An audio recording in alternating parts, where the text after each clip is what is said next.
¿Qué tal, amigos? Hoy vamos a revisar el mito de Sísifo, de Camus, dicen los que quieren hablar como francés. Le vamos a llamar Alberto Camus, entonces vamos a reaccionar a él y obviamente vamos a contrastarlo con la doctrina cristiana, con el cristianismo. Y pues creo que a diferencia del de Nietzsche, este sí lo podría yo considerar como basura, pero porque tiene piezas que podemos reciclar y que las podemos reutilizar para algo más interesante. Creo que el problema que tiene Alberto Camus es el mismo de la infección de la egolatría, y yo llamaría a su existencialismo ególatra o existencialismo egoísta. O una forma de decirlo es como alguien que tiene sed y te dicen, oye, mira, aquí hay agua que puedes saciar tu sed. Y él diga, no, no quiero saber nada del agua, porque es muy doloroso tener sed y tener hambre, pero me parece muy escandaloso que exista una realidad que sacie mi sed. ¿Qué pasaría si ignoro que existe el agua para saciar mi sed, aunque el agua sea diferente que yo? La voy a ignorar deliberadamente y entonces solo me voy a concentrar en el dolor de mi hambre o de mi sed. Y mi pregunta es, ¿vale la pena vivir con hambre? Y eso es lo que vamos a básicamente escuchar. Y creo que es peligrosa en cuanto a que alguien que adopte esta visión miope de la realidad, pues puede incluso hacerse daño a sí mismo y malinterpreta las ideas de Camus. Mentiría si dijera que no ha habido mañanas en las que, tras sonar el despertador, el primer pensamiento que ha vislumbrado mi conciencia es ¿para qué? A fin de cuentas, ¿qué gano yo levantándome un día más para desempeñar la misma tarea de siempre? ¿Cuántos guiones tendré que escribir para sentir que valgo? ¿Cuántos suscriptores habré de alcanzar para que mi trabajo sea influyente? ¿Para qué querría yo querer si la duración de mi existencia, en comparación con la infinitud de la línea temporal, es un intervalo ridículo? En 100, 1000 o 10.000 años, es prácticamente seguro que nadie sepa ni tan siquiera que yo he existido alguna vez y he aportado algo al mundo. Ven, esa es como una visión obtusa de la realidad, como nada más fijarte en el naturalismo, por ejemplo, ¿no? No considerar que existe la realidad sobrenatural. A los filósofos les gusta llamar este tema metafísico, ¿verdad? Pero creo que es un error porque ellos parten como que de lo físico, lo metafísico sería como algo más que lo físico, cuando en realidad es, en el principio creó Dios los cielos y la tierra. O sea, Dios, el ser infinito y eterno, crea las cosas, el cielo, que podríamos llamarlo lo metafísico, y la tierra, pues lo físico. Entonces, si se fijan, es como hay una causa, hay una primera causa que es Dios. Y luego también aquí es importante acotar que Cristo nos llama a tener una vida eterna. Entonces, para nosotros, tu vida de 80 años atraviesa la muerte y luego pasamos a una ciudad celestial en donde vamos a vivir con Cristo. Ese es el trabajo que vino a hacer Cristo, un hombre que perdonaba pecados y, bueno, hace más de 2000 años se mete a la historia humana y se levanta de entre los muertos después de haber sido crucificado, sepultado, al tercer día resucita. Está con sus alumnos 7 semanas y luego es exaltado y ahora se encuentra desde el santuario celestial sirviendo en la casa de Dios. Y todos los que recibimos el Espíritu Santo que vive dentro de nosotros tenemos acceso directo a ese santuario celestial, simplemente con nuestra voluntad, con nuestro espíritu que quiera tener esa relación con Dios. Entonces, si se fijan, ahí es donde vamos a enfrentarnos, pues a eso me refería con la miopía, que de decir, esta agua sacia mi sed, pero yo no quiero escucharla, entonces yo no quiero saber nada de eso, volteo la mirada, o como es una lámpara que está resplandeciendo, y tú nada más cierras los ojos y te volteas y te encierras en tu ego. Ese es el existencialismo que plantea Camus, que es muy diferente, por ejemplo, al existencialismo que plantea otro filósofo que se llama Soren Kierkegaard. Y Camus revisa, de hecho, a Kierkegaard y es sorprendente la manera en la que pasa por encima de los argumentos de Kierkegaard. Creo que le parece absurdo a Camus que haya un hombre que perdona pecados.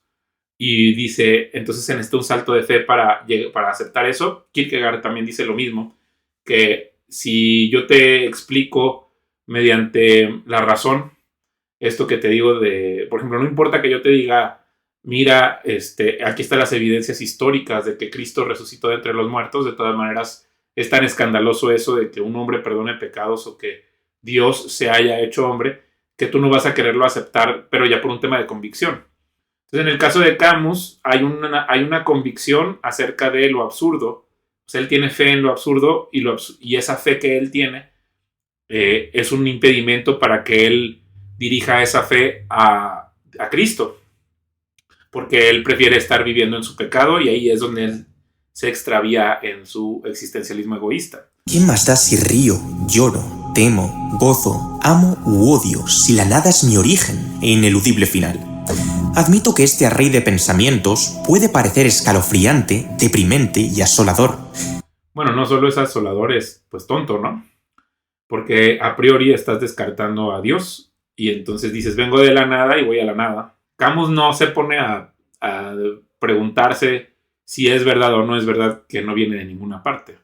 Simplemente lo asume porque cierra sus ojos en su convicción de que todo es absurdo, ¿sí? O sea, si Cristo es un hombre que perdona pecados, se rompe todo su existencialismo egoísta. Tendría que él pasar a un existencialismo realista, pero ahorita él va a quedarse sumido en su fantasía. Por eso él usa un mito como el de Sísifo para tratar de explicar la fantasía que él trae, pues. Mas pobre del ser humano que jamás se haya cuestionado estos interrogantes, o peor aún, que los haya barajado sin atreverse a confrontarlos debidamente. ¿Estás preparado para afrontar verdades dolorosas y necesarias durante los próximos minutos? ¿Podrás soportar el peso de la incertidumbre? Pues es que el problema es llamarle verdades, ¿no? Al existencialismo egoísta, pues es como descartar a priori la realidad donde Dios crea esta existencia, ¿no? La mejor manera de comenzar con las peripecias que hoy nos atañan es relatando un hito narrativo trascendental en la filosofía de Albert Camus, el mito de Sísifo. Así pues, según la mitología griega, Sísifo fue el primer rey de la ciudad de Éfira, actualmente conocida como Corinto. En la Ilíada y en la Odisea de Homero, el gobernante es descrito como un personaje ambicioso, déspota y cruel, pues no se resistía a emplear la violencia en pos de mantenerse en el poder y conservar su influencia ante sus adversarios. Además, poco o ningún resentimiento sentía al engañar y asesinar a quien fuera necesario. Bien es cierto que fueron numerosos líderes los que gozaron de la cuasi totalidad del control sobre un territorio a lo largo de la etapa helénica, pero Sísifo hizo algo que ninguno de ellos tuvo la osadía de hacer: imponer su voluntad infringiendo las normas de Zeus para con el resto de mortales. Y es que, acorde a plurales versiones del mito, el rey acusó al dios de dioses de raptar a una ninfa. Y cuando Tánatos... Bueno, si se fijan, esto es panteísmo, ¿verdad? O sea, no es que Dios sea Dios, sino es un mito panteísta donde los dioses son caprichosos y son, digamos, no hay o sea, Dios no es como el monoteísmo que está separado de la creación, sino son parte de la creación que vienen de una materia primigenia, que es agua, creo, según yo, los griegos clásicos. Pero eso lo toman justo de los mitos sumerios, o sea, que son antes que los mitos de los griegos. Entonces vamos a seguir escuchando, pero sí quiero anotarlo que esto no se puede contrastar de ninguna manera con el cristianismo, porque esta es mitología griega, pues. La muerte fue a buscarle por orden de Zeus para llevarle al inframundo preso. Sísifo logró embaucarle y le puso a él los grilletes, motivo por el cual nadie murió en la tierra hasta que Ares liberó a Tánatos. No obstante, el ultraje más notorio que cometió el gobernante al ser trasladado al inframundo fue burlar a Hades para volver al mundo superior, poniendo a su esposa como chivo expiatorio. Con todo, los actos de traición y las mentiras que el soberano llevó a cabo fueron, cuanto menos, muy ingenuos por su parte. Algunas de estas fábulas se parecen a cosas que luego se leen en las épicas de Gilgamesh, donde se habla de Inanna y su amante. No me acuerdo cuál es el nombre de su amante. Toman algunas de estas mitologías de los sumerios para construir los griegos sus propias mitologías. Entonces tampoco crean que son muy originales. Ya que la muerte no se puede esquivar. Cuando por fin llegó su momento, los dioses decidieron en conjunción la sentencia que se le adjudicaría a Sísifo. ¿En qué se basaba la condena exactamente? ¿En el dolor físico? ¿En la humillación eterna? ¿O quizás en desempeñar alguna labor útil para ellos? Pues nada de eso. La pena que debía cumplir el hombre era experimentar de primera mano el sinsentido durante el resto de la eternidad. Para ello, el castigo que se le impuso fue empujar una gran piedra redondeada desde la base de una montaña hasta la cima. Y una vez allí, ver cómo ésta caía rodando de nuevo hasta el punto de partida para volverla a subir una y otra vez. De este modo, el que un día fue rey debía realizar la tarea en cuestión de forma perpetua. Bueno, ese tema de Sísifo se entiende en griegos que no han conocido a Cristo, ¿no? O sea, los griegos que no encuentran una verdad, digamos una verdad objetiva o una verdad absoluta, pues es obvio que van a llegar a esta conclusión de que no le encuentran sentido a la vida. Sí, es obvio que alguien pudiera llegar a esa conclusión. Pero una vez que tienes a Cristo frente a ti, el hecho de divorciarte de Cristo o que sería la apostasía tiene implicaciones diferentes porque ya estás tú rechazando deliberadamente a Cristo. No, o sea, hay unos profetas, por ejemplo, Oseas habla de Gomer precisamente, que se va tras ídolos falsos y que él, como es Dios que va tras de ti, ¿verdad? O sea, no es que sea un esposo tóxico, pero la implicación es diferente, pues, cuando tú conoces la verdad y te apartas de ella a que no la conocías. Digamos, la diferencia entre pagano y apóstata o postcristiano. Despertó la curiosidad del pensador francés, quien publicó en el año 1942 un ensayo titulado El mito de Sísifo. 1942 debe ser antes de la bomba atómica.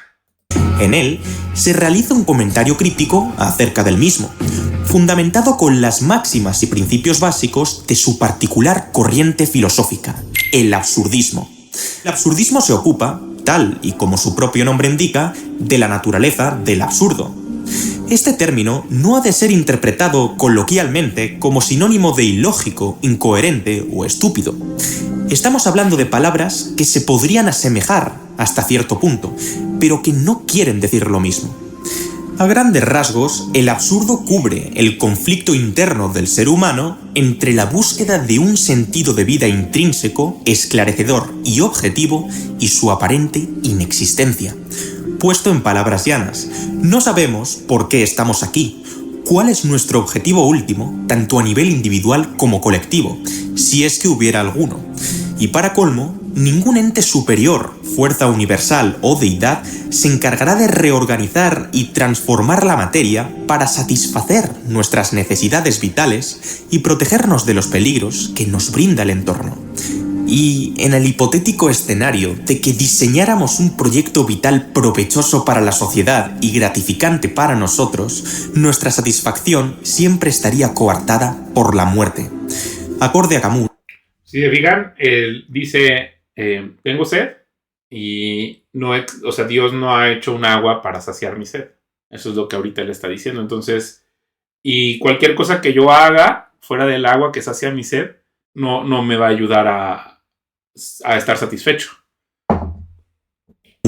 Los esfuerzos realizados por el ser humano para encontrar un significado dentro del universo son fracasos estrepitosos por definición, puesto que no existe una explicación racional capaz de unificarlo todo.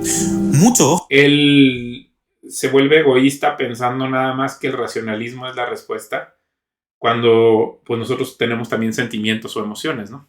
Entonces justo él cuando dice necesito encontrar algo racional, le está dando primacía a lo racional por encima de lo material y lo emocional, pero al mismo tiempo no sabe cómo manejar el miedo que tiene sobre la muerte. O sea, la muerte tiene una característica física porque dejas de existir tu cuerpo, empieza la descomposición tras el evento de la muerte, le da pánico en la muerte y entonces dice, ¿cómo encontrar una forma de argumentar racionalmente, suprimir ese miedo que tengo o enfrentarlo? Entonces, o dejarme guiar hacia la muerte, ¿no? Que eso es como de lo que trata el ensayo, básicamente. Pero si se fijan, es un error, porque nosotros somos espíritu que vive en un alma, que vive en un cuerpo.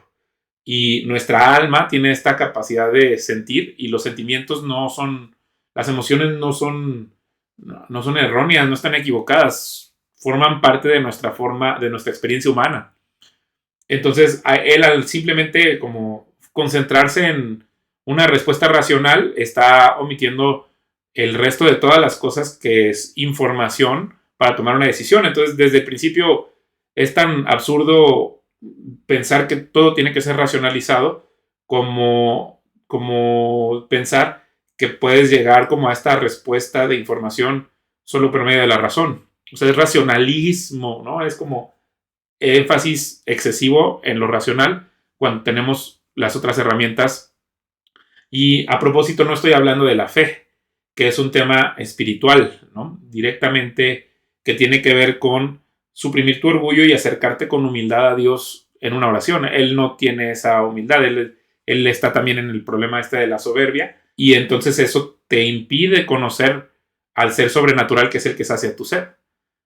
¿Sí? O sea, no es una explicación racional. O sea, si yo llego y te digo, mira, se presentó Jesús ante sus discípulos, o mira este milagro, pues, por ejemplo, los judíos, cuando Cristo se presentaba y hacía milagros, no querían creer de todas formas. Se enojaban porque Jesús sanaba el sábado, porque iba en contra de la ley, en lugar de reconocer el milagro. Sí, porque no querían creer. Aunque lo vieras, aunque yo te mostrara, o sea, justo Tomás decía, yo no voy a creer hasta que no vea las heridas en las manos.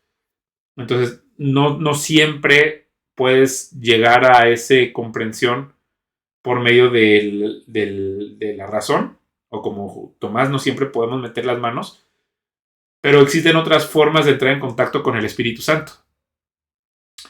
Y la forma es esta fe, ¿verdad? Y esta esperanza de que Cristo cumple con su palabra. O que podemos recibir el Espíritu Santo y tener una experiencia con Dios directa. O sea, es una oración, es un vaivén donde es una pelota, ¿verdad? Es lo que decía C.S. Lewis, y yo también creo que es así, que tu experiencia de Dios no se limita tampoco a las oraciones. Es, ¿qué voy a hacer con lo que Él está poniendo a mis manos?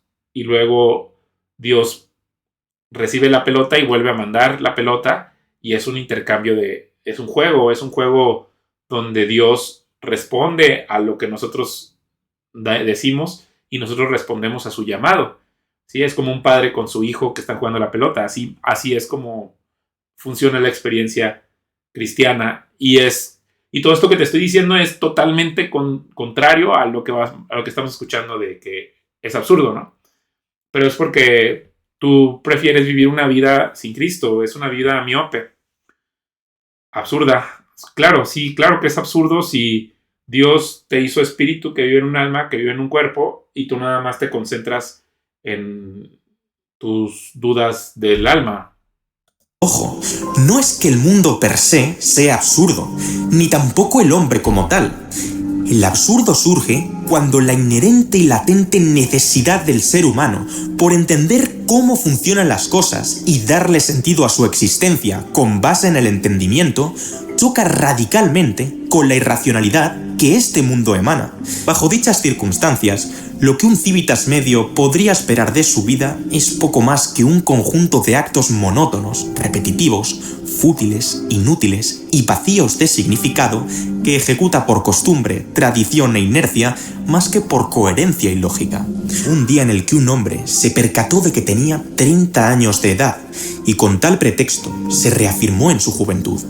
Sin embargo, no tardó mucho en situarse en relación con el tiempo, y fue ahí cuando se horrorizó, contemplando a su peor enemigo.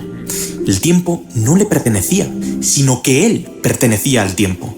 Solía desear con furor que fuera mañana, un día tras otro, cuando lo más sensato habría sido justo lo contrario, negarse rotundamente. Esa rebelión encarnecida es el absurdo. Sí, estoy de acuerdo con él de que sería absurdo pensar así porque formamos parte del mundo material. El tiempo nos permite experimentar el cambio. Todo lo que está en el pasado ya no forma parte de nosotros, sino como a manera de recuerdo. Y lo que está en el futuro, pues a manera de ansiedad, pensamos en él. Entonces solo estamos en este tiempo presente, digamos, condicionados. Pero nosotros, al ser hechos a imagen y semejanza de Dios, también estamos hechos para vivir para siempre. Y con lo que hace Cristo de meterse a la historia humana y formar parte de la realidad física, nos permite Él como primogénito de la creación y luego primogénito de los que se levantan de entre los muertos, nos da el acceso no solo al santuario celestial, sino a heredar la vida eterna, porque si Él se levanta de entre los muertos, nosotros también lo haremos, ya que nos adopta como hijos de Dios. Entonces nosotros viviremos para siempre, tendremos una eternidad. No es nada más que el tiempo juega en mi contra por el miedo a la muerte, sino que después de la muerte nosotros formamos parte de una ciudad celestial. Eso hace que nosotros nos liberemos de ese temor a la muerte, pero si tú niegas esa agua que sacia tu sed, pues sí, eso es obvio que estés en lo absurdo, porque entonces la vida sí sería absurda sin Cristo. O sea, en ese sentido sí tiene razón. Creo que en ese sentido sí es interesante revisar esto, y por eso les digo que es una basura que podemos reciclar, porque permite la reflexión del hombre caído, del hombre que no tiene, que vive sin Dios o que está perdido. Este sería otro tipo de hombre perdido diferente al de Nietzsche, ¿no? Análoga al mito de Sísifo, gran parte de nuestra existencia se refugia en la esperanza en el mañana, pese a que estemos un paso más cerca de la muerte. Por ello, el preciso instante en el que uno realiza un profundo acto de introspección y se percata del carácter maquinal de la vida en primera persona es sumamente impactante. Otra vez es impactante cuando vives sin Cristo, porque si vas a heredar la vida eterna y luego sabemos que vamos a formar parte de este pueblo de Dios, un pueblo entre los pueblos, que es un real sacerdocio, pues entonces eso le da un matiz de que todo lo que haces en esta vida tiene importancia para Dios, y todos estamos trabajando en la redención de las cosas para Dios por medio de Cristo. Entonces ya no es un trabajo, aunque sea repetitivo, es, digamos, tiene esta situación de que es sagrado. O sea, a Dios le importa cómo tratas a un cliente, o a Dios le importa cómo haces esa pieza. Todo lo que tú hagas se hace para Cristo. Eso es lo que también dice Pablo. Eso hace que esto que creemos que es la realidad, pues tome su verdadera dimensión. O sea, te vuelve realista, porque sabes que vas a vivir en la eternidad, que vamos a trascender a algo mejor. Y yo pienso que existe este tema de la adopción, que Cristo va a adoptar lo mejor de lo que sea este mundo para formar el mundo nuevo. Y eso se sostiene porque la nueva ciudad a la que somos invitados se llama la Jerusalén Celestial. O sea, sigue conservando el nombre de Jerusalén. Y nosotros somos parte de eso, que se va a conservar lo mejor de nosotros, pero en un cuerpo nuevo, renovado, como el de Cristo, que fue crucificado, pero al levantarse de entre los muertos, él comía y bebía con sus alumnos, pero ya su cuerpo era un cuerpo vivificado, que es lo mismo a lo que nosotros vamos, es nuestra esperanza. Si se fijan, nuestra esperanza es un choque directo con esto del tema de lo absurdo. O sea, lo que vamos a ver de Camus es lo que él, en su mente postcristiana, es cómo sería la vida del hombre si Cristo jamás se hubiera metido a la pintura o a la creación. Llega un momento en el que el escenario vital cae por su propio peso. Levantarse, coger el tranvía, trabajar 4 horas en la fábrica, comer rápidamente, trabajar otras 4 horas en la fábrica, cenar, dormir y repetir el ciclo lunes, martes, miércoles, jueves, viernes y sábado durante todas las semanas. Hasta que, un día cualquiera, surge el inevitable ¿para qué? Y es entonces cuando se acentúa esa lasitud teñida de repugnancia. Sí, porque es una persona que está enemistada con Cristo. Entonces es obvio que empiezas a sentir ese olor a muerte. Como que empiezas como a oler mal, ¿no? Como decir, caray, esto huele a muerto. Tiene que llegar un momento donde despiertes a la real realidad, no a esta realidad, no a ese existencialismo egoísta que propone Camus. Pero está interesante porque sí, o sea, efectivamente tiene que llegar un momento donde te des cuenta que una vida sin Cristo es absurda. Asimismo, es menester destacar la referencia de Simone de Beauvoir con respecto al castigo de la piedra. Pocas tareas se asemejan más a la tortura de Sísifo que el trabajo doméstico, con su infinita repetición. Lo limpio se ensucia y lo sucio se limpia una y otra vez, jornada tras jornada. Es otra persona anticristiana, ¿no? Que vive o rechaza a Cristo y entonces todo le parece fatigoso.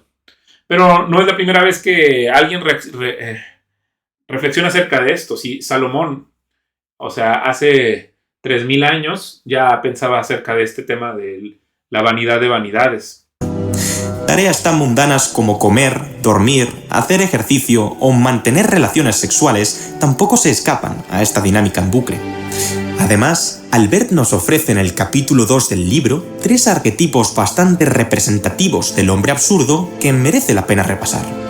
El primero de ellos es la figura del Don Juan, un seductor libertino y burlesco que vive el amor de forma apasionada y desenfrenada. Bueno, Salomón tuvo 1000 esposas, ¿no? O sea, tampoco es como que sea algo nuevo este existencialismo. De hecho, ahora que lo pienso, pues es una copia del existencialismo que se refleja en el libro de Eclesiastés. Solo que ahí Salomón, pues él sí confía, él sí cree en Dios. O sea, sería incluso más puro el existencialismo de Salomón que donde es más, pues en su egoísmo, es como cerrar los ojos, ¿no? A la realidad y nada más estar concentrado en el hambre que tienes o en la sed que tienes. El segundo caso es el del actor, cuya labor primordial es representar vidas efímeras para alcanzar una fama efímera. Y el tercer ejemplo es el del guerrero, aquel ciudadano que renuncia a todas las promesas de eternidad para ocuparse por completo de la historia. Lo verdaderamente trágico de todos estos testimonios no es el propio hecho de realizar las actividades mencionadas, sino el momento exacto en el que uno se da cuenta de lo ridículas que son estas situaciones en todas sus facetas.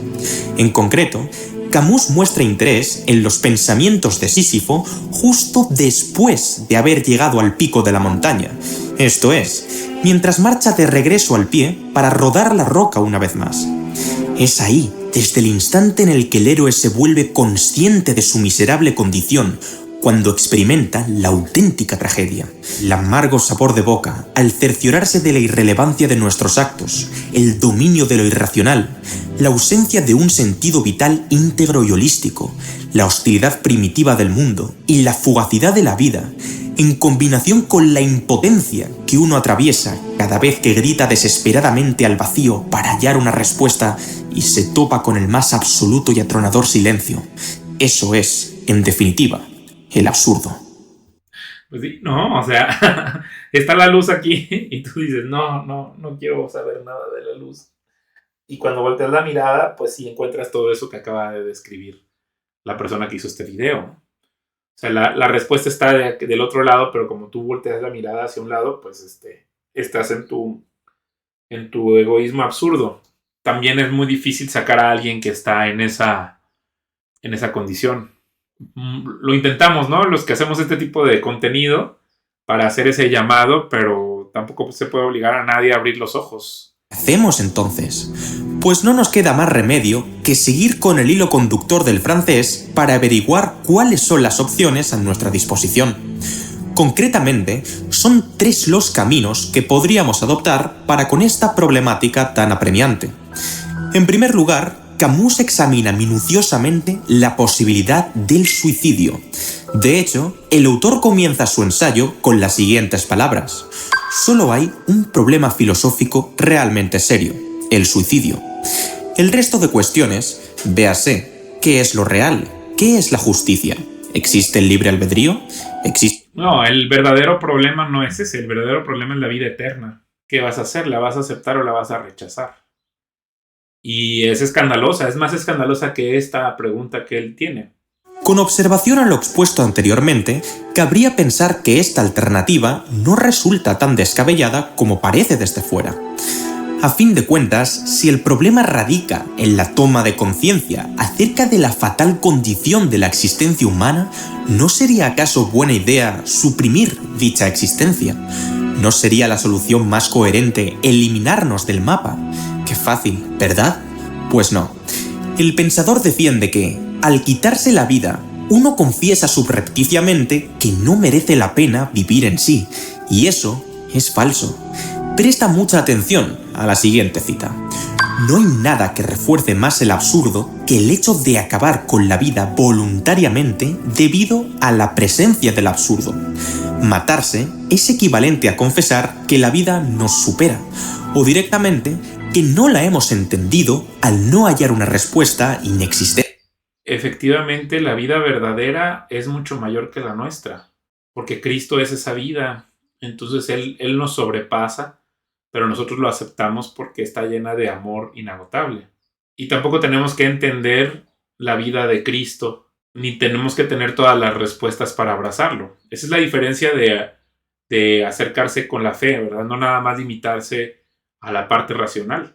Y yo pienso que detrás de esta cita, en realidad lo que subyace es miedo. Y es lo que les digo, que él no es capaz de utilizar la razón para tratar o enfrentar ese miedo que él tiene. Y es natural que lo tengamos porque eso sí es absurdo. Como tomar esa decisión, pues también viene como de algo que sería como una antife, que sería la pérdida de la esperanza, desesperación. ¿Os percatáis de que proceder así encierra una contradicción? Queremos marcharnos por el absurdo, pero hacerlo implicaría una resignación total ante el absurdo, lo cual es el absurdo. En el apego de un hombre a su vida hay algo más poderoso que todas las miserias del mundo. El juicio corporal equivale al espiritual, y en consecuencia, el cuerpo retrocede ante el aniquilamiento. El hombre es al absurdo, como el absurdo es al hombre. Se puede vivir con él. Bueno, justo ahí él está, su miedo, ¿verdad?, a examinar esta situación lo hace retroceder. Eso es lo que creo que está diciendo. Ante la posibilidad real de que en su voluntad él recurra a eso, es miedo. Pero el miedo es como una alarma de que algo anda mal, que ese pensamiento es erróneo. Incluso el pensamiento de él es erróneo porque la razón de vivir es enfrentar a un mundo que te rechaza. Pero Cristo mismo nos lo advirtió, que el mundo nos rechaza porque también lo rechaza a él. O sea, al mundo no le conviene la verdad y entonces la rechaza y la persigue. Y eso ya lo sabemos porque Cristo nos lo advierte. Eso está en el capítulo 14 de Juan. No obstante, ¿cómo podría uno convivir con el absurdo sin hundirse ante su presencia? ¿Acaso estamos capacitados para soportarlo? Lo veremos enseguida. En segundo lugar, el autor plantea el salto de fe como elección moral y epistemológica. Consiste en la adopción de un sistema de creencias religioso o espiritual cuyas ideas estén justificadas por la existencia de un sentido vital divino, trascendente y absoluto. Esto es, una concepción de la realidad bajo un marco de fe que trascienda al absurdo. Según el filósofo Søren Kierkegaard, el padre del existencialismo, un salto de fe hacia lo intangible y empíricamente indemostrable puede ser considerado como una postura sumamente irracional, pero también necesaria. Bueno, aquí lo que no va a decir seguramente, porque Kierkegaard, cuando él habla de ese salto de fe a lo que parece absurdo, es al escándalo de que Dios perdona pecados, de que Dios se hizo hombre, que dejó su gloria para hacerse un ser humilde como nosotros. Y por eso Kierkegaard dice, necesitas la fe para aceptar eso porque eso es escandaloso. Entonces, ¿cómo te sobrepones al escándalo? Y entonces, mañosamente, Camus, pues utiliza ese razonamiento de Kierkegaard para descartarlo, pero no habla del tema central que es el escándalo de Cristo. ¿Sí? Entonces, es una verdad escandalosa que además sacia la sed y tú la rechazas por escandalosa, pero no porque sea racional rechazarla. O sea, me parece que es irracional concentrarte nada más en la razón, siendo un ser humano. O sea, y siendo un humano que desde niño experimentas las otras áreas de ser humano. Desde la sed del cuerpo, ¿no? Por ejemplo, la fe, la confianza, las emociones y decir no, nada más acerca de lo que yo creo que es mi razón, pues estás sesgado, es un sesgo de... Y justo yo creo que ese existencialismo egoísta de Camus, pues tiene un sesgo de confirmación, porque todo aquello, o sea, lo que va a aparecer es que todo aquello que refute lo absurdo, él lo va a rechazar. La realidad de Cristo, que es un hecho histórico, él nada más considera que Jesús fue un personaje histórico, pero no que es el Hijo de Dios. Eso es lo que es totalmente escandaloso para él, porque al aceptar a que Cristo es el Hijo de Dios, entonces ya se rompe todo su jueguito. Es un juego mental que él trae. Digo, nos da compasión. Yo siento compasión por las personas que se dejan atrapar por este problema que plantea Camus, sobre todo si ya estamos en una época post-cristiana, ¿no? En el siglo XXI, con internet, que todos tenemos acceso al evangelio, pues seguirlo rechazando porque te estás apegando a este tipo de ideas, pues en realidad nada más te estás dando, es como un berrinche. Ya que vivir es lo más sensato, ¿qué menos que depositar nuestras esperanzas en un ente omnipotente y omnipresente que otorgue una respuesta definitoria ante las cuestiones que el absurdo deja en el tintero y de esta manera poder apaciguar las acuciantes ansias de certidumbre y conocimiento inmanentes a la naturaleza humana? Sin embargo, Camus no aboga por el discurso del danés porque, al escapar de la racionalidad, el creyente se está sometiendo a una abstracción sobre la experiencia personal que niega por completo la existencia del absurdo. ¿Ves? O sea, él se apega al absurdo y con eso descarta. Él abandona las emociones, aunque el temor a la muerte es una emoción la más potente, él la abandona en pos de lo que él cree que es lo racional. O sea, si está esa verdad ahí frente a ti, el cerrarte a esa verdad para quedarte atrapado en tu convicción de lo absurdo, o sea, ese es un efecto de ser miope voluntariamente. Y entonces ya lo podríamos empezar a clasificar como necedad, ¿no? O sea, ahí está la real realidad, que es la que sacia mi sed, pero yo prefiero pensar que no existe y cómo sería mi vida sin esa existencia. Pero ahí está, ¿sí? O sea, aunque cierres los ojos, ahí está esa realidad. Y dado que el absurdo seguirá ahí, independientemente de que se niegue o no, esta vía es catalogada por el autor como suicidio filosófico. Ante dicha coyuntura, ¿cuál es la última opción encima de la mesa? Si no podemos evadir el problema física o mentalmente, si el suicidio literal o metafórico es contraproducente o inútil, si magnificar o negar el absurdo no procede, ¿qué nos queda entonces? No. Conviene echar una ojeada al final de la obra para dilucidar la posición del escritor.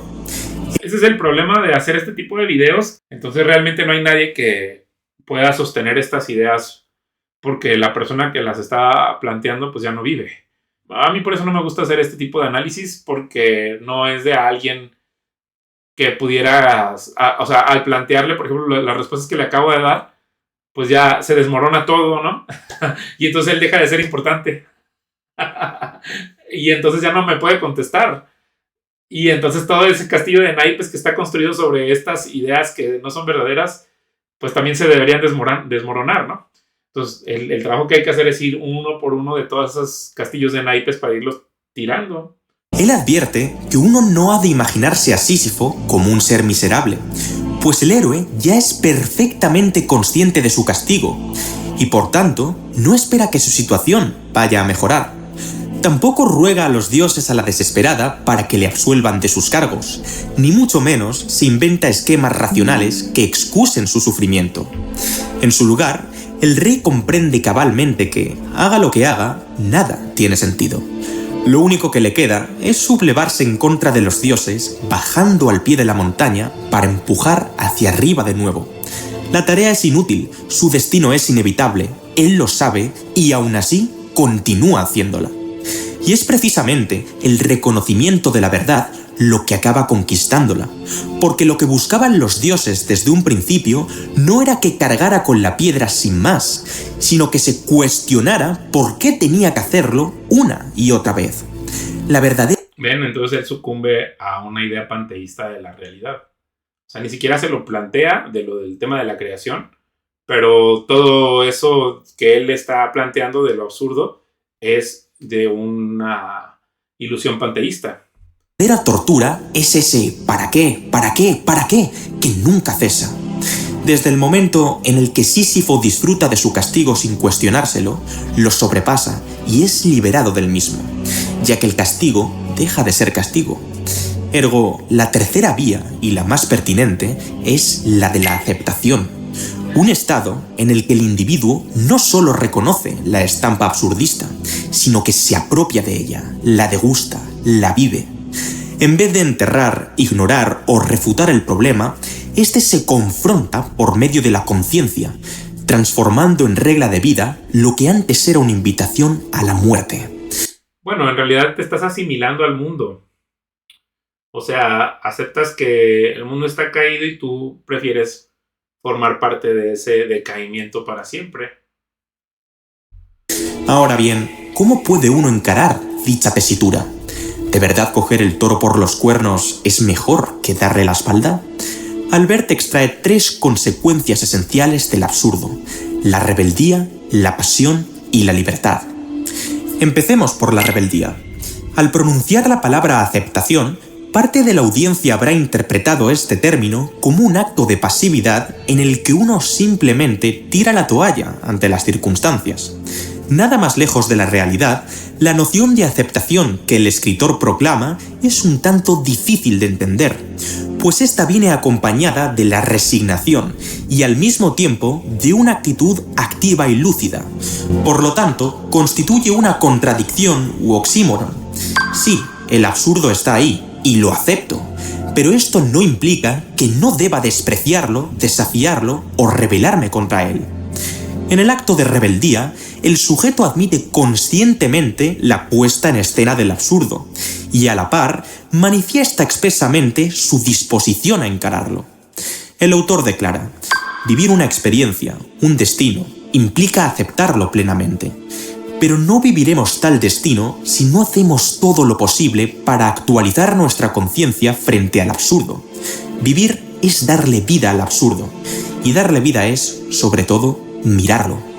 O sea, es evidente que el humano va a buscar la verdad, incluso si pretende que está ignorando a Cristo, de todas maneras la va a estar buscando de forma insaciable. Y también es evidente que si Cristo dijo que el mundo rechazaba a Cristo por ser la verdad, un hombre que se meta o que se emprenda esta búsqueda de la verdad, pues va a enfrentarse también con el rechazo del mundo. Quizás en algún momento te vas a encontrar con Cristo y vas a estar dispuesto a aceptarlo. Estoy en contra de lo que se me presenta como verdad porque estoy rodeado de puros hipócritas religiosos. Entonces yo mejor no voy a la iglesia y voy a estar buscando la verdad, no sé, en las películas o yéndome de viaje o tratando de encontrarlo a Cristo en otro país o en el amor, o etc. Y eventualmente Cristo se te va a presentar porque estás en la búsqueda de la verdad, pero para hacer eso pues tienes que enfrentar lo que en ese momento piensas que es absurdo, ¿no? Que es, pues sí, que estás viviendo en el mundo, que no tienes la luz de Cristo en tu corazón.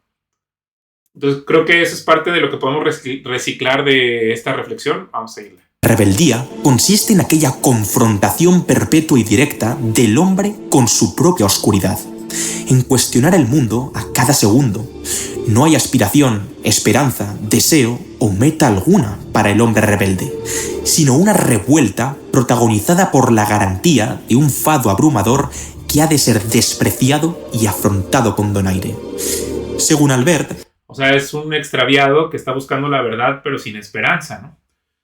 Contrario a cuando ya vives una vida cristiana, que el Espíritu Santo te llena y nosotros contamos con las virtudes de la fe, la esperanza y el amor, que son herramientas diferentes que pues el mundo no puede recibir porque no las tiene, porque desprecia al Espíritu Santo. Una vida sin el Espíritu Santo que está pues tratando de encontrar ese pozo de agua, eso es yo creo de lo que está describiendo Camus, y que se convierte como en una llamada de atención para la iglesia cristiana, ¿verdad? De hacer lo posible por extender la luz en el mundo, de ser la sal de la tierra y la luz del mundo, como Cristo nos dijo, porque una lámpara no se queda oculta, sino que se pone a la vista de todos. Porque hay mucha gente que está en esta oscuridad arañando las paredes, en este sufrimiento del que está describiendo Camus.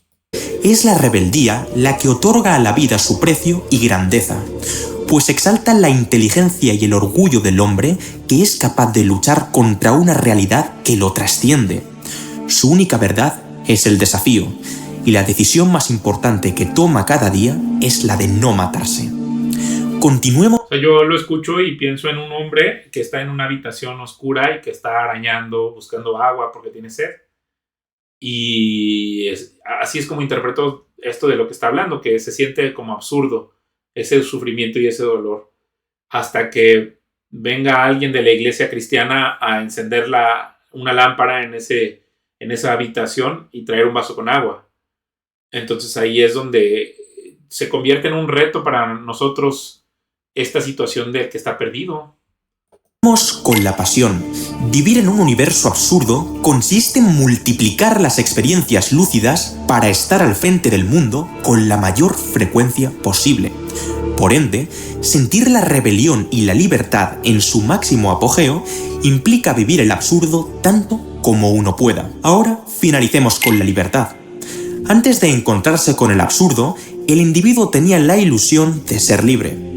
En realidad, no era más que un esclavo de hábitos o prejuicios que daban a su vida una falsa apariencia de propósito, importancia y valor. Es justamente el descubrimiento del absurdo lo que le permite al hombre ver todo desde una nueva perspectiva.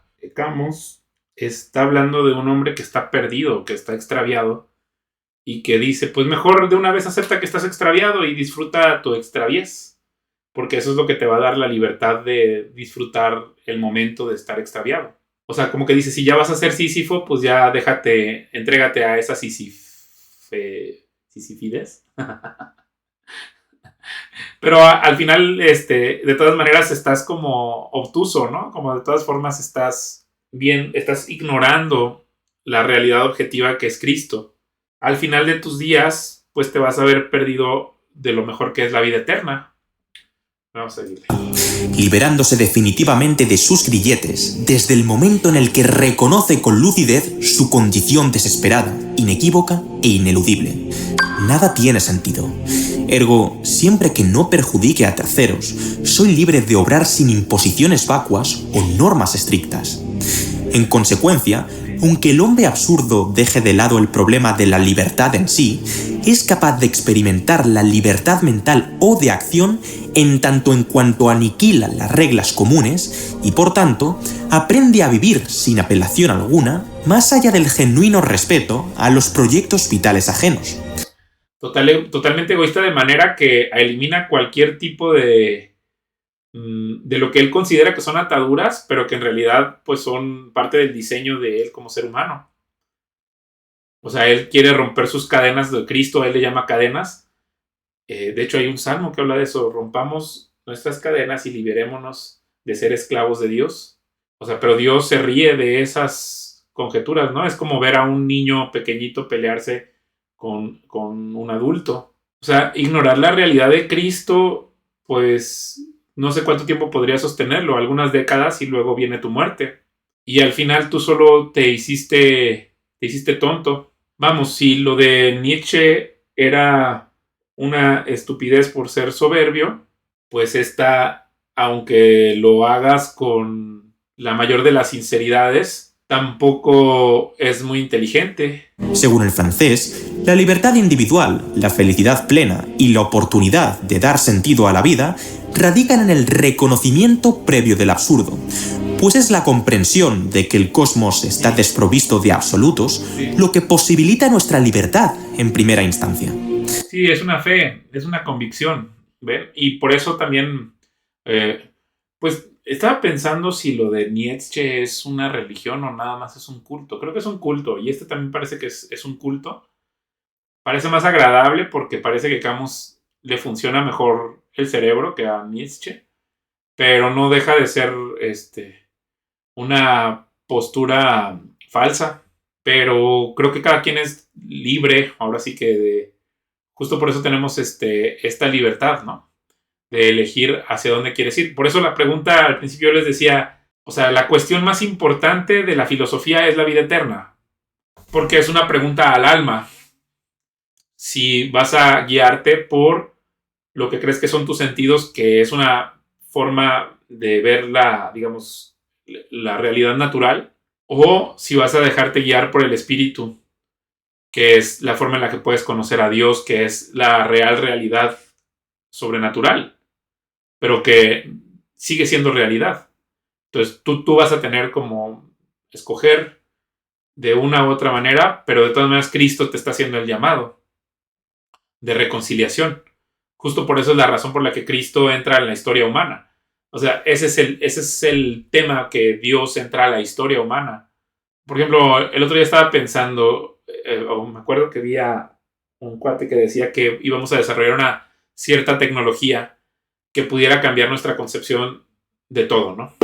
Yo pienso que una de esas tecnologías sería una especie de binoculares que te permitieran ver algo del pasado, ¿verdad? Y comprobar si era verdad o no. Entonces supongamos que haces esta tecnología que es del metaverso y te permite ver qué pasó en los tiempos de Cristo. Y una de los temas es, tú irías a ver si realmente fue lo de la cruz o no. La resurrección. Las preguntas serían, ¿puedo confiar en esta tecnología que ha sido hackeada o está diciendo la verdad? ¿No? Esa sería una de las primeras preguntas. Pero ¿qué pasaría si descubres que eso es verdad? ¿Cómo cambiaría a la humanidad que nos pusiéramos los lentes y viéramos la tumba cómo se abre, ¿no? O sea, ¿qué pasaría si la tecnología demuestra que eso fue un hecho verídico? Y entonces ya pensando un poquito más en este tema de la tecnología, pues nosotros tenemos las escrituras. Las escrituras cristianas son esa tecnología, son esos binoculares que nos permiten conocer qué conversaciones hubo en ese momento. Y la misma pregunta sigue siendo, ¿podemos confiar en estos testimonios? Todas las evidencias indican que sí, pero al final la única persona que puede decidir eso eres tú.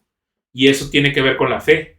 Por más escándalo que represente que Dios se haya hecho hombre, al final es una fe la que nos va a llevar a aceptar eso o no.